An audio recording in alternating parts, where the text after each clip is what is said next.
नारायण नारायण।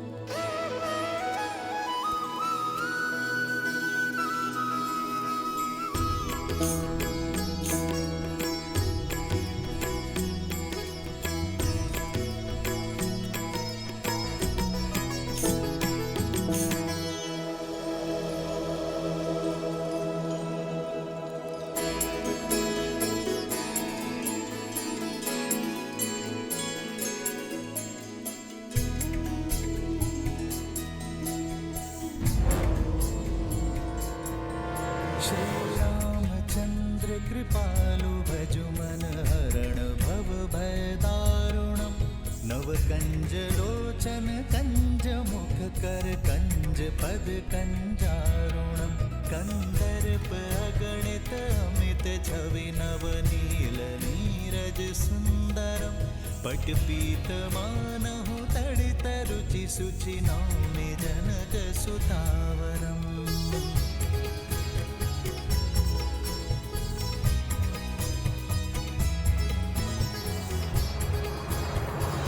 युक्ति तो अद्भुत निकाली है नारद ने। हनुमान हरि के भजन में कभी विघ्न नहीं डालेंगे। यमदेव, यही उचित समय है। देवऋषि नारद ने श्रीहरि के भजन से हनुमान जी को बांध दिया है और श्रीराम भी अयोध्या पहुंचने ही वाले हैं। भेज दीजिए काल पुरुष को, यही उचित समय होगा।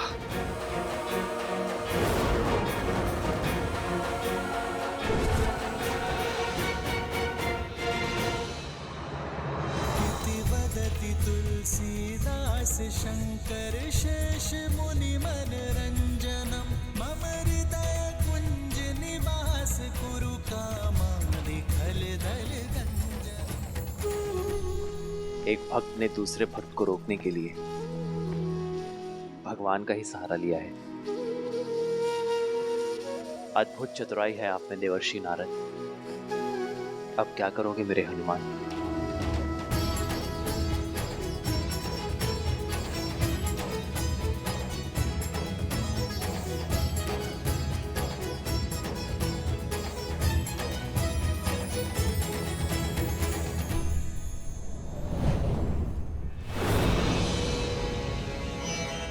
काल पुरुष, आपके प्रस्थान करने का समय आ गया है।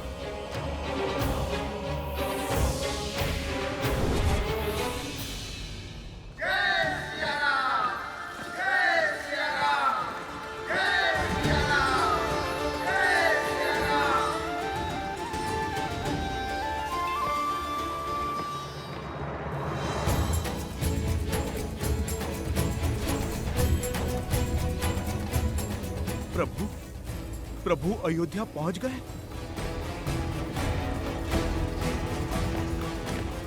तो नारद मुनि मुझे टालने के लिए प्रभु के भजन में लीन हैं। मैं उन्हें रोक तो नहीं सकता, किंतु एक भक्त दूसरे भक्त की भक्ति में रम तो सकता है।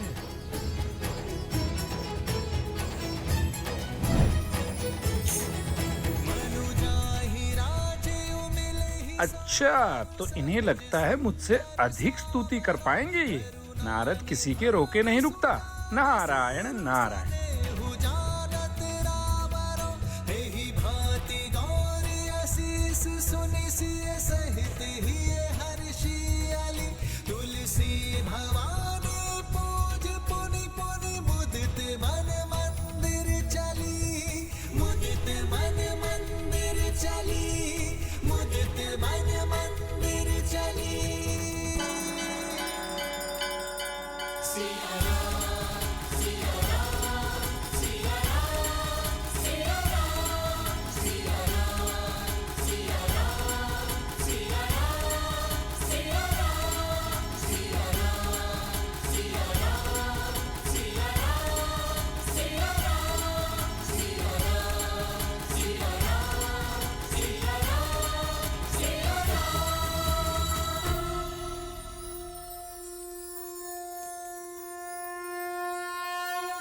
लीजिए, बुद्धि के धनी हनुमान ने इस संकट का हल खोज ही लिया है।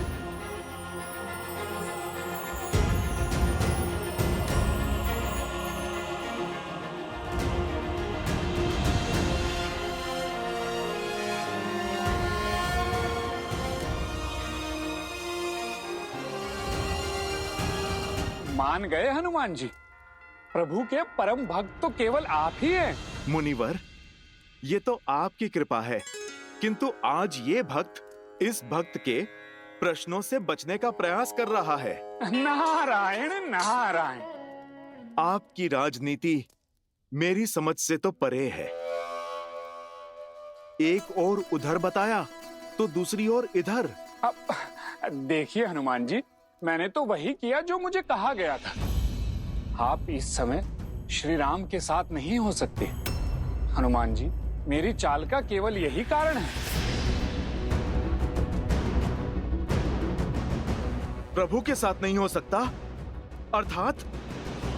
अधिक तो नहीं कह सकता हनुमान जी, किंतु इस समय आपका श्री राम के साथ होना नियति को स्वीकार नहीं है हनुमान जी। और मेरा कार्य केवल इतना ही था कि मैं आपको श्री राम से दूर ले जाऊं। मैं आपकी भक्ति के आगे अपना मस्तक झुकाता हूं हनुमान। आप जैसा भक्त इस धरा पर न जन्मा है न कभी जन्मेगा। आपकी शुद्ध भक्ति से आने वाला युग श्रद्धा एवं सतता सीखेगा, संबंध निभाना सीखेगा, और इसी कारण आप सदैव सदैव के लिए स्मरण किए जाएंगे। बस इससे अधिक मैं और कुछ नहीं कह सकता हूं हनुमान जी। मुनिवर, मेरा संदेह सत्य में बदल रहा है। मेरे प्रभु पर संकट के बादल मंडरा रहे हैं। आप मुझे आज्ञा दीजिए। मेरे जीवन का एकमात्र उद्देश्य प्रभु की रक्षा मुझे पुकार रहा है। जय श्री राम।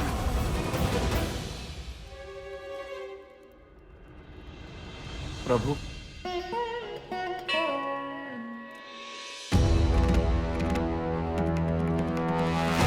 ऋषिवर, इसके आगे का मार्ग हम स्वयं पूर्ण करेंगे, क्योंकि कुंभकर्ण पुत्र देवामीर को यह ज्ञात हो चुका होगा कि श्री राम के पुत्र यहाँ आ चुके हैं। ऐसे में हम पर अनंत प्रहार होने लगेंगे और इसमें आपका जीवन भी संकट में आ सकता है।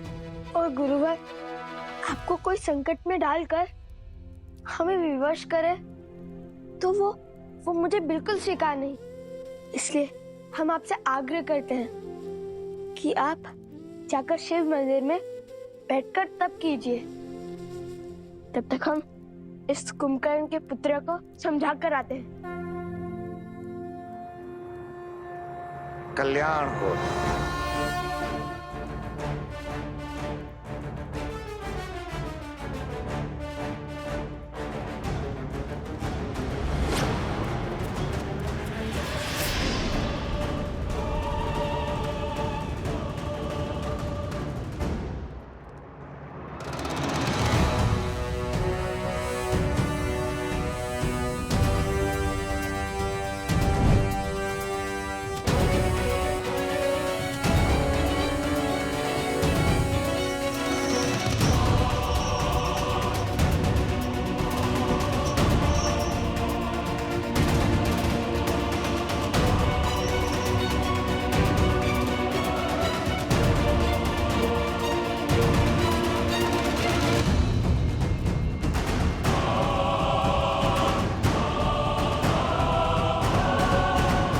चिंता की कोई बात नहीं है माँ। लवकुश सकुशल है और भरत पर भी कोई संकट नहीं है।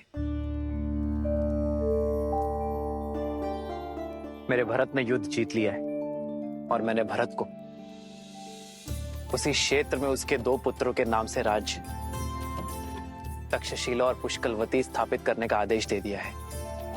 राज्य के निर्माण के पश्चात वो लौट आएगा माँ।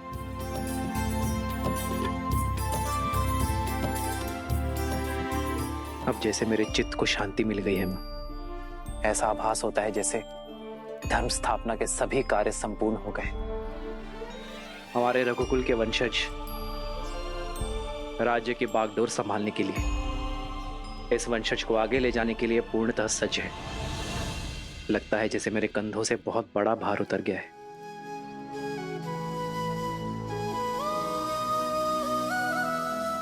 श्री राम श्री राम श्री राम श्री राम।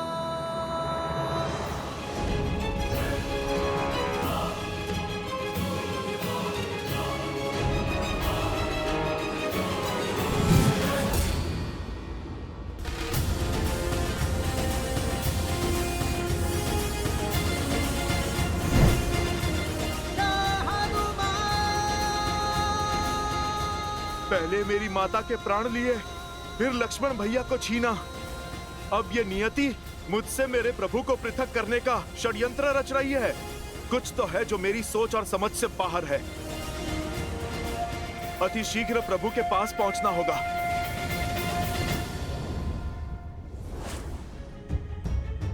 प्रणाम ब्रह्मदेव। काल पुरुष को रिक्त हाथों लौटना पड़ा क्योंकि हनुमान अयोध्या की ओर अग्रसर हैं। हनुमान के होते श्री राम अपना देह कैसे त्यागेंगे? समाधान समस्या में ही छिपा है इंद्रदेव। हनुमान किसी की नहीं सुनेंगे सिवाय श्री राम के। तो अब क्या किया जाए ब्रह्मदेव?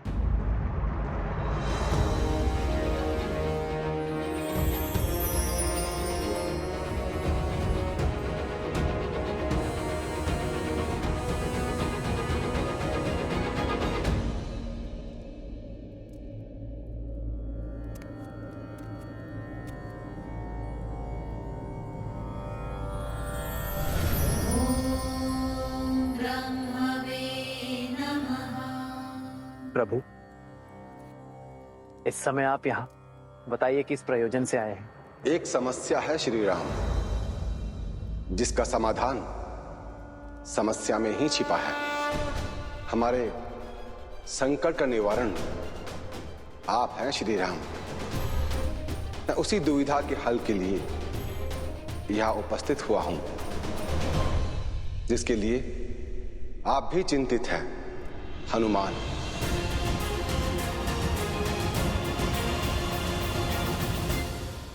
ये आने का संकेत है जिनके प्राण आप में बसते हैं, किंतु आपके प्राण तो केवल धर्म में बसते हैं। जिस धर्म के पथ पर चलकर आपने अपने ही अनुज लक्ष्मण को मृत्यु को पाने की आज्ञा दे दी, जिस धर्म की ज्योत को प्रज्वलित रखने के लिए देवी सीता ने अपने प्राण त्याग दिए, उसी धर्म को आगे बढ़ाने के लिए, जीवन चक्र को आगे बढ़ाने के लिए, नए युग के आगमन के लिए, त्रेता के अंत और द्वापर युग के शुभारंभ के लिए आपको जाना होगा प्रभु, ताकि आपका अगला अवतार इस धरा को तृप्त करे और संसार को नई सीख दे। पर जब तक हनुमान यहां है तब तक ये असंभव है।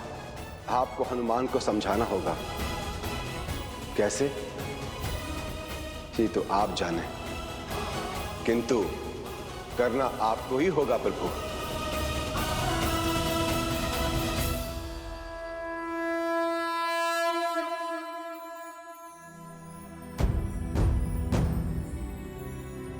हनुमान। प्रभु,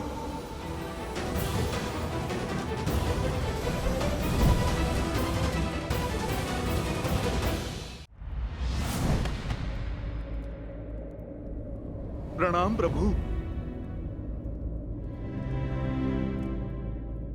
हनुमान, मैं तुमसे कुछ बात करना चाहता हूँ। इस तुच्छ भक्त में इतना सामर्थ्य तो नहीं कि मैं आपसे कुछ कह सकूं, किंतु मैं इतना अवश्य समझ चुका हूं कि कुछ तो घट रहा है जो मुझसे छुपाया जा रहा है। प्रभु, कोई तो सत्य है जिसे मुझसे पृथक रखा जा रहा है। इसलिए प्रभु, मैंने निर्णय लिया है कि अब मैं आपको एक क्षण के लिए भी अकेले नहीं छोड़ूंगा। मेरे नहीं होने पर उस काल के पग अयोध्या तक पहुंचे, किंतु अब मेरे रहते वो काल इस अयोध्या में पग धर के दिखाए। ये चुनौती है मेरी उस काल को। अब काल का काल बनेगा ये हनुमान।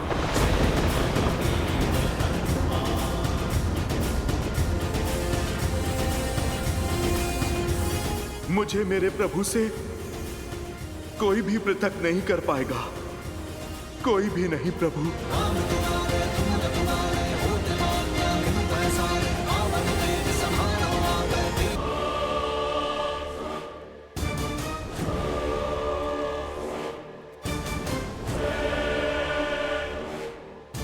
तो तुम हो उस राम के पुत्र तुम भी उसी की भांति तुच्छ दिखते हो। निर्बल बनवासी से तुम्हारे पिता राम ने मेरे पिता की हत्या की। संसार समझता है वो महान है, वो बहुत बड़ा योद्धा है, किंतु सत्य तो ये है कि उस राम में इतना सामर्थ्य नहीं, वो इतना महान नहीं कि बल से मेरे पिता श्री कुंभकर्ण और पितामह रावण को मार सके। छल किया था उसने, छल। आज मैं उस राम को राक्षस कुल की शक्ति से अवगत कराऊंगा, किंतु उससे पूर्व तुम्हारे हाथ खोल तुम्हें लड़ने का अवसर दूंगा। क्या करूं, मैं उस राम जैसा छलिया जो नहीं हूं।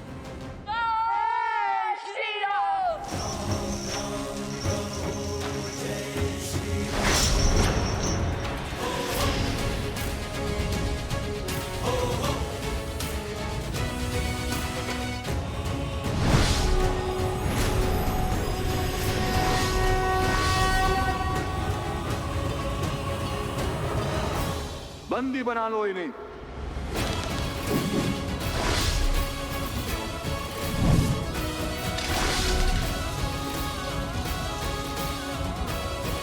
जिनका नाम इतना अनादर से ले रहे हो, अब हम तुम्हें उनका परिचय देते हैं, उनके नाम लेने का ढंग सिखाते हैं।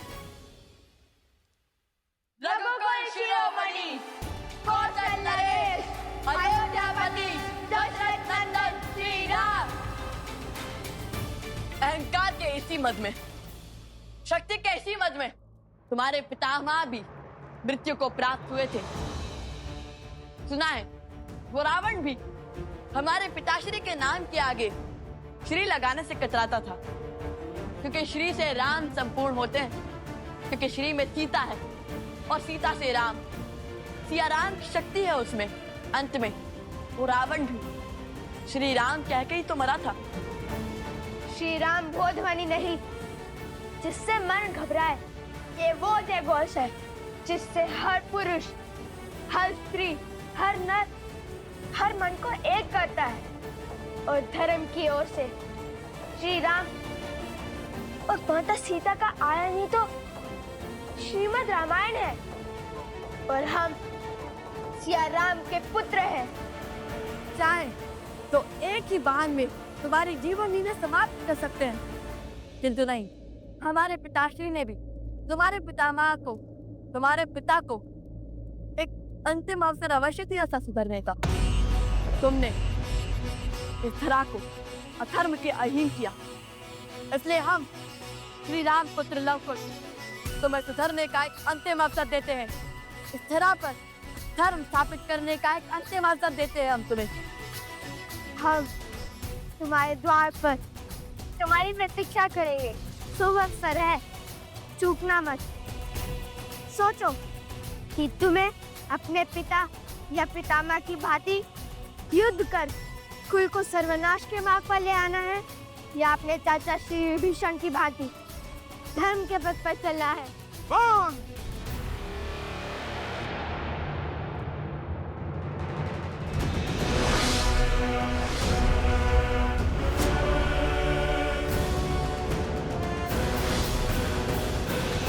निर्बल था, विश्वासघाती था वो विभीषण, जो शत्रु के आगे नतमस्तक हो गया। उसके मार्ग पर चला तो जीवन भर अपने पिता के बलिदान की पीड़ा नाग बनकर ढकती रहेगी मुझे। पिताश्री ने कहा था, विभीषण चाचाश्री ने राम का साथ देकर भूल की, पाप किया, रात्र धर्म से विमुख हो गया वो। संसार तुम्हें सदा विश्वासघाती के रूप में स्मरण रखेगा। रावण का भेदी कहेगा, घर का भेदी कहेगा।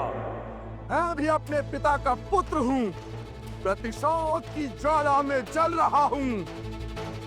प्रतीक्षा करने की आवश्यकता नहीं है तुम्हें। हाँ, यदि तैयारी के लिए समय चाहिए तो बता दो। अगले पहर के पश्चात मैं अकेला युद्ध भूमि में खड़ा मिलूंगा तुम्हें। यदि तुम दोनों ने मुझे हरा दिया तो मेरी यह असुर सेना जीवन भर विभीषण के साथ मिलकर तुम्हारे राम के मार्ग पर चलेगी, किंतु यदि मैंने तुम दोनों को हरा दिया तो संपूर्ण अयोध्या में असुरों का राज होगा।